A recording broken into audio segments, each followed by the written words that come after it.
Hi, this is Twigs Way of Parsley's Warren, and this is yet another in our series of identifying forage and garden plants. And this time I'm going to talk a little bit about plantains, not the banana ones, but the indigenous English plantain. And the plantains, which are Plantago, so I'm going to talk about Plantago lanceolata first, are all edible. There are three different types of them. There's the narrow-leaved, there's the broad-leaved, and there's a medium-leaved. So we're going to look at the narrow-leaved first of all. It's also known as ribwort plantain or lamb's tongue. It's quite narrow, and lambs have very narrow tongues. So people used to know what their lamb's tongues looked like.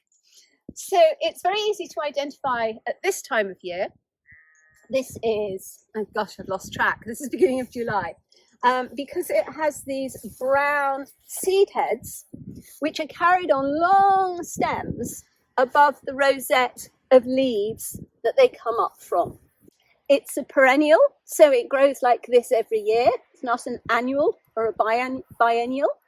And the stalks are really quite tough and square in section.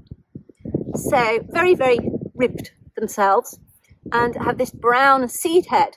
Before that, they had little flowers, little white flowers on them. So the whole thing was a tuft of white flowers. But it becomes easier and easier to see them actually as they go browner, standing up above all the other vegetation. The actual leaves of this particular one were all Plantago lanceolatas, but not the broadleaf plantain, are very, very ribbed at the back, indentations at the front, very narrow, slightly rough feeling, very slightly rough feeling, not shiny at all, paler on the back. The whole plant, or all the leaves rather, and indeed the stalks are edible. I always feel that because when this goes to seeds, the seeds are quite chunky little black things, and I always feel that one should avoid giving those to the rabbits, that it's best to perhaps avoid giving those. They're not toxic at all, but I'm just quite careful of little tiny kind of hard objects going inside those stomachs. So the whole leaves and everything edible at all times of year. There's no time to avoid it. So it's an absolutely perfect plant. It also dries exceptionally well. It's quite a dry leaf anyway. The only thing I would say is that you do have to collect an awful lot of it because it kind of crinkles up when it dries. So if you want to collect sort of a decent bag full, you're probably talking about collecting a whole wheelbarrow full of leaves, which in fact is easier with the large broad-leaved plantain, which is the one that we'll go and have a look at now. So this is the second type of plantain that we're going to look at. The other one was the narrow-leaved, or Plantago lanceolata. And this one is what I call the broadleaf. It's got lots of different names actually, like most common plants. It's the Plantago major is its Latin name, so it's the large-leafed plantain. So you can see that it's much, much broader than the narrow leaf. I'm going to say lots of obvious things about this one. So it's a much broader plant coming out. It still has the very distinctive ribs, although it's the other one that's colloquially known as ribwort. This one also has the very distinctive ribs to it, slightly lighter colour on the back. The distinctive thing about this one that distinguishes it from a third type of plantain is the way in which this all comes down into a quite narrow stem here, which then goes on to the rosette of plants. Now, I try never to pick an entire plant, i.e. uproot it when I'm actually doing these, or indeed when I'm foraging generally. At the moment, this is growing in... it's quite wet here, and I know from experience that if I just give it a tug, the whole thing is going to come up. So I actually am going to do this. It's probably not going to do this now. No, it didn't. There we go.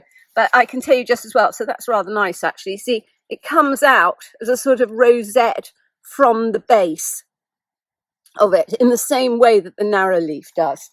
It has a slightly different seed head to the narrow leaf. So we did see one just now. Here we go. It has a much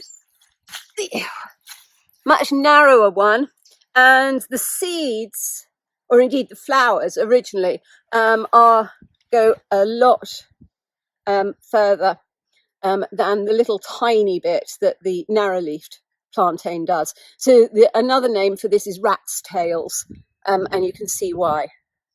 The other thing about this, of course, is I mentioned common names, and another name for this plant is cart track plantain.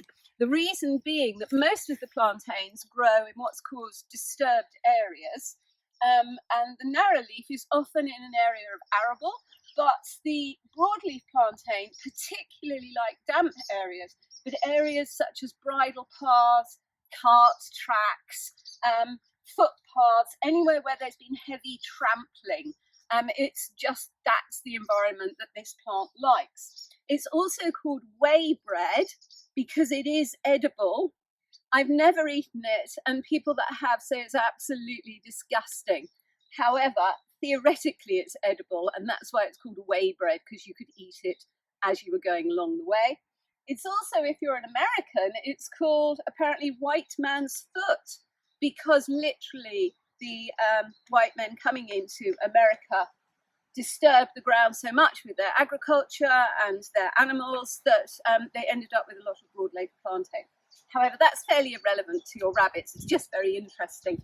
It comes in all sorts of sizes. So have I got the one I picked earlier? And I've just found another one. This is an enormous one. Had we not been a little bit lazy this morning, if we'd gone further up the track about a kilometre, there are some enormous ones of these. So this is amazing. You might be slightly careful about giving all of this to quite a small rabbit. I mean, it's the same as giving it an enormous great cabbage leaf, really, although it doesn't have that brassica gassiness. It does have various herbal usages. If you want to know about herbal usages a bit more, I recommend you go onto the Wild Nutrition Facebook page with Eileen Warthall, who'll talk to you about that sort of thing. I try not to get involved in that. So I can tell you what it was used for humans.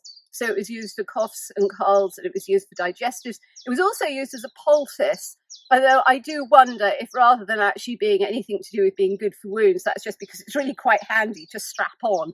It's a bit sort of equivalent of a medieval bandage. There is a third type, believe it or not, of plantain. I don't have a... My cameraman's looking a bit worried because I didn't warn him about this. I don't have any of that round here. However, it really doesn't matter which type you're feeding. It's just to help you. If you see another type and you go, oh gosh, you know, perhaps this isn't plantain. The other type looks incredibly like this. Not a big leaf, so the much smaller size leaf, but instead of narrowing down like this, it maintains quite a wide leaf until it gets to the rosette, so it doesn't have the big long stalk. If I do find any today, we'll slot that in, but it sort of is the equivalent of looking at that instead of the one with the stalk, and that, believe it or not, is called Plantago media, i.e. the middle one. So it's not narrow-leafed, it's not broad-leafed, it's kind of in the middle. And it's usually about that size. You'll find that more in kind of pavement cracks and things like that. So if you're in an urban area, that's the sort of one you'll find. So, okay, well, that's about it for the plantains. I may just do a shot of them all next to each other inside. They're all edible for your rabbit anyway, and all very easy to find, particularly at this time of year, because you can see the seed heads poking up, which go brown. Okay. So here we are back inside, just having a quick look at some of the books that you can look at to confirm that you've got plantain. Although it is one of those plants that is fairly easily distinguishable from anything else. But obviously my own book, Foraging for Rabbits, is available from the Rabbit Welfare Association. And I have both the narrow-leafed here on page 26, narrow-leaf plantain, pictures of it. It's quite good pictures actually I managed on that one. I'm using one as a bookmarker actually. And then on the following page, I've put the broadleaf. Also noted that personally I find that much more difficult to dry and store than the narrow leaf. Perhaps for obvious reasons, there's just more of it. It's like trying to dry a cabbage leaf. Although you can get them commercially now, particularly I noted the hay experts do a really nice broadleaf plantain, which saves you personally so much work in doing all that picking and drying. Of course, for the fresh one, there's nothing like getting it yourself, but if you're going to dry it, it does take quite a lot of effort and takes quite a lot of leaves as well to make a decent amount. So perhaps you might think of buying some, particularly if you've got quite a few rabbits. I also give the common names there. I always find common names really very interesting.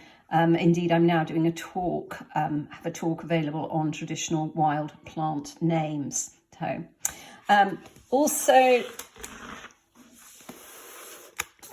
in the book by Streeter and Garrard on wildflowers, I have this because they also have the intermediate plantain, so it's quite good. So here we are with our narrow-leafed, very different flower heads, by the way. That's how you can distinguish them as well as the leaves. So the narrow-leaf has this very short flower head.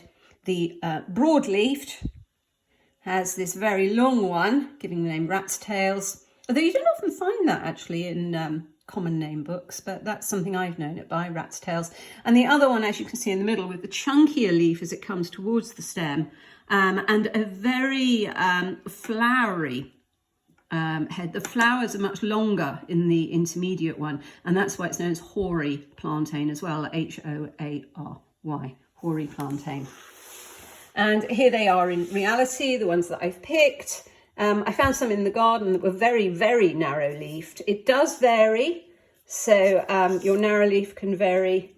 There's some that we got on the track, and oops, get that the right way up. There's some we got at the track, and some we got in the garden that are very narrow-leafed, and an incredibly long stem, flower head stem. Look at that, absolutely huge. And then there's our broadleaf next to it. That's our big one. So it looks enormous, and perhaps some more normal ones by the side of it. And their flower head with its much longer area of flowers and then seeds.